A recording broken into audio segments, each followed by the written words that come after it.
Bonjour, bienvenue dans cette nouvelle vidéo.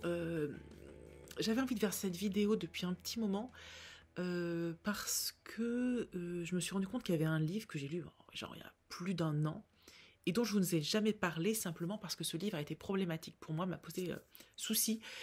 Et régulièrement, j'ai des lectures que tout le monde aime et moi je n'aime pas. Et des fois, je trouve que c'est embêtant. J'ai peur de blesser les gens, de blesser les auteurs, de blesser les autres lecteurs, en disant que pour moi, ce livre, c'est pas possible. Et parfois même, ce livre est problématique. Alors c'est vrai que quand on parle d'un classique, c'est pas trop grave parce que le type, il est mort depuis longtemps. Parfois, ça peut être un peu délicat. Et voilà, je voulais revenir avec vous sur les différentes situations dans lesquelles on peut se retrouver à ne pas avoir aimé un livre. Voilà. La première situation, elle est éminemment liée à la période à laquelle on lit ce livre. Soit parce que on n'est pas dans le mood, soit parce qu'on n'a pas l'âge, ou la période de notre vie n'est pas la bonne. Pour ça, je vais vous donner deux exemples. Le premier exemple, c'est un livre de Tiffany McDaniel qui s'appelle « L'été où tout a fondu ». Qu'à titre personnel, je n'ai pas apprécié. Alors que Tiffany McDaniel a une écriture qui me parle énormément. D'ailleurs, j'avais adoré Betty. Betty, pour moi, reste un livre qui restera dans mes lectures vraiment marquantes. J'avais trouvé son écriture brillante, les personnages extraordinaires, l'histoire touchante. J'ai trouvé que ce livre était bourré de qualité. Et je n'ai pas aimé L'été où tout a fondu. Énormément de gens dont je partage les goûts littéraires, vraiment, parce que je sais à peu près maintenant avec qui j'ai des affinités, ont aimé ce livre. Dans ma tête, c'était une vraie question, comment ça se fait? Donc, force est de constater que j'ai dû passer à côté. Voilà, il faut être honnête avec soi, parfois, les lectures, on passe à côté, mais la question vraiment, ça a été à ce moment-là, pourquoi? Pourquoi je suis passée à côté de ce livre? J'y vois deux réponses. La première, c'est l'attente. Souvent, en tant que lecteur, on a des grosses attentes sur certains livres. Et peut-être que pour moi, ce livre n'était pas aussi bien que Betty. Et du coup, j'ai été déçue. Clairement, il y a quelque chose de cet ordre-là, et je pense qu'on l'a tous ressenti quand on aime un auteur, ou quand on attend beaucoup un livre pour telle et telle raison, ou que la thématique nous parle et on se dit « Oh là là, ça va être si bien », et bam, ça fonctionne pas. Ça arrive. Et c'est vrai que c'est déstabilisant. La deuxième raison, c'est que j'ai lu ce livre qui est sorti à la rentrée littéraire, et qu'au moment de rentrée littéraire, que ce soit septembre ou janvier, pour mon travail, je lis un peu en marche forcée beaucoup de livres de la rentrée littéraire pour pouvoir les présenter à mon travail. Et j'ai lu ce livre qui était épais. Je me suis obstinée en disant je veux absolument le lire à la rentrée. Sauf que comme il était très gros, il fallait que j'en lise d'autres. Je me suis dépêchée. Je l'ai un peu lu vraiment en mode hardcore, en me disant t'as pas le temps, lis-le. Et ça m'a fait m'interroger sur peut-être que je l'ai gâché en me retrouvant à le lire trop vite, pas bien, en me forçant quasiment, parce qu'il fallait que je le lise. Et ça peut avoir induit chez moi un énervement ou une frustration qui a rejailli sur ma lecture. Et je me dis que, choisissons nos moments de lecture. Chaque lecture va être plus ou moins adaptée à un moment. Il y a des moments de ma vie où je vais plus avoir envie de lire des classiques ou du contemporain. Parfois, je sais qu'il va falloir que je lise du facile, donc je vais lire du polar, parce que je vais avoir besoin de lectures un peu plus faciles à appréhender. Et du coup, je regrette dans ces cas-là de ne pas avoir réussi à trouver le bon rythme de lecture sur certains livres ou le bon moment et de les avoir gâchés. Voilà. Donc, dans le cas du livre de Tiffany McDaniel, c'est un vrai regret. Et note à moi-même, lors des prochaines rentrées littéraires, les livres que j'attends beaucoup, je les lirai plus tard. Je vais pas les lire au moment où ils sortent parce que c'est pas une bonne période pour moi. C'est une période où je lis vite, où je me force et c'est pas bon pour ma lecture. Donc je choisirai des livres d'auteurs que je connais moins ou pas, ou des livres sur lesquels j'ai moins d'attentes. Voilà ce qui sera mes lectures sur les prochaines rentrées littéraires et pas les livres ou les auteurs qui me font tellement envie. Voilà, donc essentiel, essayez de créer l'opportunité de la bonne lecture. Deuxième cas de lecture ratée, c'est les livres qui pour moi sont problématiques, mais vraiment problématiques. Et je me retrouve face à un dilemme qui est, dois-je dire que ce livre est problématique? Donc pour revenir à ce que je disais en préambule, j'ai lu en décembre 2021, donc vous voyez il y a plus d'un an, un livre qui s'appelle « Puisque le soleil brille encore » de Sarah Baruch. Et ce livre m'a posé des problèmes, je l'ai trouvé dérangeant. Je vais vous lire les passages. Vous allez voir, ça ne va pas être très long, mais j'en ai besoin pour vous expliquer pourquoi pour moi c'est un problème. Donc on est tout à fait au début du roman. Les deux passages que je vais vous lire, qui sont les deux problèmes pour moi dans le livre, sont vraiment au début. Peut-être avant de vous lire, je vous remets le contexte du livre. Donc on suit une femme. Donc dès le début, moi, elle m'a posé problème, j'ai trouvé horriblement agaçante. Donc la meuf, elle l'explique, on entend ses pensées, mais elle est très belle, elle est très intelligente, elle est très cultivée, elle a un super métier, je crois qu'elle est avocate ou je sais pas quoi, elle est parfaite, voilà. Il y a une description qui est un peu horripilante. Et puis, son père meurt. Et elle doit... Oh, j'ai oublié l'histoire. Oh, mon Dieu. Bref, elle fait une espèce de dépression. Visiblement, elle n'avait pas réglé son Oedipe avec son père. Elle fait une espèce de dépression et il faut qu'elle remonte l'histoire de sa famille pour essayer de comprendre. Il y a tout un passage qui est extrêmement désagréable où elle parle de sa sœur. Donc évidemment, elle est mince, sportive, hyper belle. Sa sœur est grosse, machin. Enfin bon, bref. C'est vraiment... On a des passages de grossophobie assez importants. Donc déjà, d'entrée de jeu, pour moi, le personnage féminin qui est censée être l'héroïne, est parfaitement odieuse. Mais c'est la nana affecte, imbuvable. Donc je me suis dit, problème. Et donc effectivement, pas très longtemps plus tard, elle parle de sa famille. Et donc, comme il n'y en a que pour son père, voilà ce qu'elle dit de sa mère. Donc ses parents sont d'origine espagnole. 35 ans en France, et elle ne valait pas mieux qu'un migrant à peine échoué en Méditerranée. Alors pour moi, cette phrase, on est quand même à la page 92. Bah c'est pas possible. Je comprends même pas que la maison d'édition ne lui ait pas dit ça c'est pas... Mais qu'est-ce que c'est que cette phrase? Donc sa mère, elle parle de sa mère, et donc elle l'insulte parce qu'elle parle pas bien le français, et elle compare à un migrant à peine échoué. Non mais c'est... Bon, cette phrase est affreuse, et elle continue de parler de sa mère. Il suffisait que je perçoive dans le regard des autres leurs efforts pour comprendre Paula. Dans notre famille, ma mère a toujours fait tâche. Voilà. Donc là déjà, ça vous situe derrière. Vous avez tout ce que je vous ai décrit de l'héroïne, mais pour moi, ça, c'est problématique. Et quand on lit un roman pareil, on doit s'interroger. Et alors, je vais vous lire un autre passage parce que j'espérais que l'héroïne allait apprendre, vu qu'elle va remonter l'histoire de son passé, elle part en Espagne. Et il y a toute une histoire qui se passe dans un pays d'Amérique du Sud, j'ai oublié lequel, le Brésil, je crois. Bref, la partie au Brésil d'ailleurs est plutôt mieux, parce que du coup on ne la suit plus elle, et franchement c'est mieux. Mais bon, donc là voilà la partie en Espagne. Donc pour vous situer le truc, elle ne parle pas espagnol, donc elle aussi ne vaut pas mieux que... Et elle fait un peu tâche, hein, elle ne parle pas la langue de ses parents.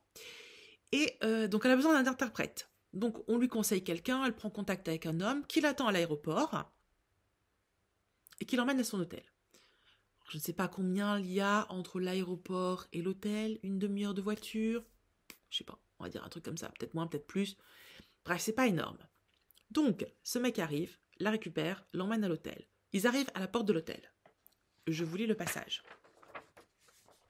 Dans le hall de l'hôtel, il me dit au revoir, s'apprête à partir. Je le retiens et l'embrasse. Oh bah putain, ok, tu le connais depuis une demi-heure, meuf. Bon, ok. Il me serre dans ses bras. Une fois à l'étage, je l'attire vers le lit, arrache sa chemise, son pantalon. Pardon, mais... Est-ce qu'on peut faire plus cliché nul que ça? Je ne pense pas. Même un arlequin n'oserait plus faire ça. Je n'en reviens pas de cette aisance. Oui, parce que bien sûr, elle est toujours à l'aise dans toutes les situations. Hein, toujours. J'enlève ma robe et me colle à lui. Je suis brutale. J'ai envie de le mordre, d'empoigner ses cheveux, de le lécher tout entier. Mes jambes se referment autour de ses hanches. Là, je me dis, pourquoi pas? La meuf, elle est arrogante, elle est odieuse, mais peut-être qu'il y a un personnage hyper costaud, dans le sens la nana ultra badass, qui assume sa sexualité. Je me dis, bon, pourquoi pas? C'est plutôt intéressant. Ça va pas durer. Et je lis la fin du passage. Il saisit mes mains, les bloque par-dessus ma tête, puis me regardant les yeux sans bouger et s'enfonce en moi. Son rythme, son souffle, ses baisers, je décolle. Ah bah oui, bien sûr, parce que à partir de là, elle redevient une femme normale qui adore être dominée. Hein, on le sait tous. Bon. Donc ça, c'est vraiment pour moi une lecture problématique. Et je sais que beaucoup de gens ont aimé ce roman. Donc je suis un peu embêtée parce que je me retrouve à devoir dire du mal d'un livre. Donc ça, c'est les lectures problématiques. Autre cas de figure, c'est les livres que j'ai juste trouvés pas terribles, pas très bien écrits, sans intérêt aucun, et qui ont été adorés par énormément de gens. J'ai 2 exemples à ce niveau-là. Alors, je suis désolée, hein, c'est une vidéo, je ne vais pas me faire des amis, parce que je vais dire des choses sur des livres que beaucoup, mais beaucoup d'entre vous ont aimé. Mais je vais vous parler de La Tresse de Laetitia Colombani et de Circé de Madeline Miller. Dans un cas comme dans l'autre, on m'a vendu des livres féministes. Alors, Circé de Madeline Miller est profondément ennuyeux à mes yeux. J'ai trouvé ça long. J'ai trouvé qu'elle tirait sur des fils et qu'en même temps, elle n'aboutissait pas à son propos. Et je ne comprends toujours pas cette hype qui continue. Parce que je continue de voir des gens, avant que je le lise, il y en avait déjà beaucoup qui l'avaient lu, qui l'avaient vraiment très très bien vendu. Et là, ça continue. C'est vraiment un livre qui continue de plaire autant. Ce qui est drôle, c'est que depuis, ma pote Caro, ma meilleure amie, elle est prof de français dans un lycée. Elle a une de ses élèves qui lui a dit « Oh, j'ai lu un livre merveilleux !» Évidemment, c'était un livre de Madeline Miller. Je ne sais plus si c'était Achille ou Circé, mais peu importe. Et Caro me dit « Bah, je vais le lire pour voir. » Je me dis « Mais c'est pas possible, c'est nul. » Et donc, je lui dis « Bah non, c'est pas nul. C'est pas nul parce que plein de gens y trouvent quelque chose. » Donc, on a vraiment débattu toutes les deux en se disant comment ça se fait. Alors, on veut bien entendre une partie de féminisme, on veut bien entendre une partie de quelque chose, mais moi, il me manque une case. C'est-à-dire que moi, dans ma tête, je n'ai pas cette case-là. Je veux bien me remettre en cause et en question. Je n'ai pas ce moment où tout le monde va trouver un livre génial, et moi, mais je passe, mais à côté. Il me manque cette case. Et j'en reviens à un propos que j'ai tenu précédemment dans une vidéo en disant que parfois j'avais du mal à trouver des lectures légères, des lectures plaisir, des lectures un peu coupables. C'est compliqué pour moi. Et parfois je suis frustrée, j'aimerais partager ce moment-là avec vous, j'aimerais partager avec d'autres lecteurs ces moments où je me dis bon, c'est pas top, mais c'est cool comme... Mais non, ces livres m'énervent. La Tresse de Laetitia Colombani, j'ai trouvé ça pas bon du tout. Et je me souviens d'une de mes collègues de bureau qui a adoré, évidemment, hein, comme quasiment tout le monde. Et je me suis dit, mais je comprenais pas, on en discutait, je ne comprenais pas. Et là, je vous le dis vraiment humblement, je n'ai pas la case. Il me manque un truc. La fin de La Tresse est extrêmement problématique, parce qu'il n'y a pas de fin. Je veux dire, elle est dans une facilité totale. Elle amène un propos qui n'aboutit jamais, qu'elle ne termine pas. Donc, mais quelle est la valeur d'un roman qui est censé démontrer quelque chose, qui est censé t'amener une pensée, mais qui n'amène rien en fait? Bon, en termes d'écriture, on est au degré 0, mais ça, à la limite, c'est pas un souci, parce que j'en lis d'autres comme ça, et parfois, je peux tout à fait apprécier, parce qu'effectivement, on n'est pas obligé d'avoir tout le temps une écriture hyper travaillée qui est quand même contraignante à lire. Donc ça, je l'accepte. Mais l'histoire... Voilà, alors je suis désolée, hein, mais c'est un vrai questionnement dans ma tête. Je parle à cœur ouvert, là, j'espère que je vais pas me faire canarder dans les commentaires, mais je ne comprends pas. En fait, je ne comprends pas. Je ne comprends pas ce qui peut se passer pour que autant de gens aiment ce type de livre, et moi, pas du tout. Mais, ah là là, ça m'énerve. J'aimerais tellement soit aimer, soit comprendre. Bon, autre chose à vous dire. Oui, tout à l'heure, je vous ai dit, j'ai pas terminé ma pensée, je suis désolée, c'est totalement brouillon et en désordre, mais il y a un âge, je dis tout à l'heure, et un moment de la vie pour lire un livre, et peut-être qu'un livre qu'on a aimé jeune, aujourd'hui on le détesterait, ou peut-être qu'un livre qu'on n'a pas aimé, parce qu'on n'avait pas les clés pour le lire, aujourd'hui on l'apprécierait. Et j'ai deux exemples. Le premier, il vient de m'arriver là. Au moment où je tourne cette vidéo, Nabolita a sorti une vidéo sur L'amant de Lady Chatterley. Que moi j'ai lu, j'avais genre 17 ans, j'étais au lycée, à 16-17 ans, et que j'avais beaucoup aimé. Et franchement, je suis restée sur... J'ai beaucoup aimé. Et je me souviens que quand elle voulait le lire, Nabolita avait posté sur Instagram quel a été votre ressenti à la lecture de ce livre, et moi je lui avais mis un petit mot en disant, moi j'ai beaucoup aimé. Je viens de voir sa vidéo. Alors au début, quand j'ai vu qu'elle n'avait pas aimé, je me suis dit, bon, j'ai gardé l'espoir au fond de moi, que c'était juste, voilà, pas la même sensibilité. Il est arrivé que je l'entende parler de livres et qu'on n'ait pas tout à fait la même approche. Donc je me dis, bon, peut-être. Non, en fait, il n'y a pas de peut-être. Elle a lu des passages, il n'y a pas de peut-être. Non mais Nadia, ce livre est problématique. Mais moi, je l'ai aimé. Et je pense que juste à 16 ans, je ne sais pas ce qui s'est passé dans ma tête, parce qu'à 16 ans, quand même, j'avais une pensée. Comment ça se fait que j'ai pas vu tout ça? C'est compliqué. Alors, je ne relirai pas L'amant de Chatterley. D'abord, je veux garder un tout petit peu de ce souvenir de bonne lecture. Et puis ensuite, vu ce qu'on a dit Nabolita, c'est un problème réglé pour moi. Donc, je vais rester sur ce truc-là. Et puis voilà. Et j'avais dit la même chose à une de mes amies dont le livre préféré est Autant n'emporte le vent, que pareil, elle a lu à l'adolescence. Je dis, ne le relis jamais à l'âge adulte. Ne le relis pas. Mais vraiment, tu vas détester. Ouais, je pense que quand on a 16 ans, on a un côté un peu, j'allais dire romantique au sens large, vous savez, au sens très large du terme, dans toutes les aspérités de ce terme. Et, euh, et on voit pas certains défauts des livres. Et pour moi, L'amant de Lady Chatterley, je suis bien passée à côté. Et je suis un peu dégoûtée, parce que dans mon souvenir, il y avait des propos hyper intéressants. En plus, j'étais assez fière de dire, non, mais ce livre, il y a plein de choses intéressantes. Alors, Nabolita l'a confirmé, il y a plein de choses intéressantes. Mais le problème, c'est que tout est démenti derrière. Bon, bref. Voilà, c'est compliqué. Et je me dis que peut-être, si je relisais certains livres que j'ai détestés, aujourd'hui, je les aimerais. Peut-être que j'ai rien compris à La mort à Venise. D'ailleurs, Floris va le lire. Il l'a mis dans sa pile à lire. Peut-être qu'il va adorer et m'expliquer et me dire que ça vaut le coup que je le relise. Je pense pas que je le relirai, parce que vraiment, ça a été une grosse souffrance de lecture. J'en garde vraiment un souvenir terrifiant. Donc, tout ça pour vous dire quoi? Je sais pas, cette vidéo ne va ressembler à rien du tout, mais j'avais vraiment envie de parler avec vous, d'essayer de comprendre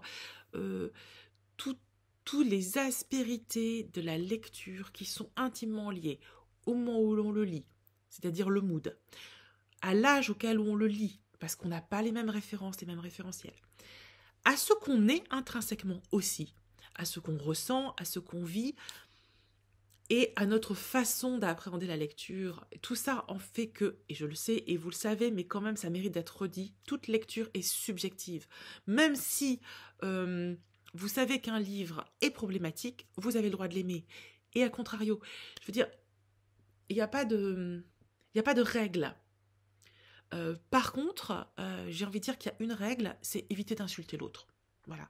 C'est-à-dire que si vous ne partagez pas l'avis d'une personne, soit vous ne lui dites pas, soit vous lui dites avec bienveillance.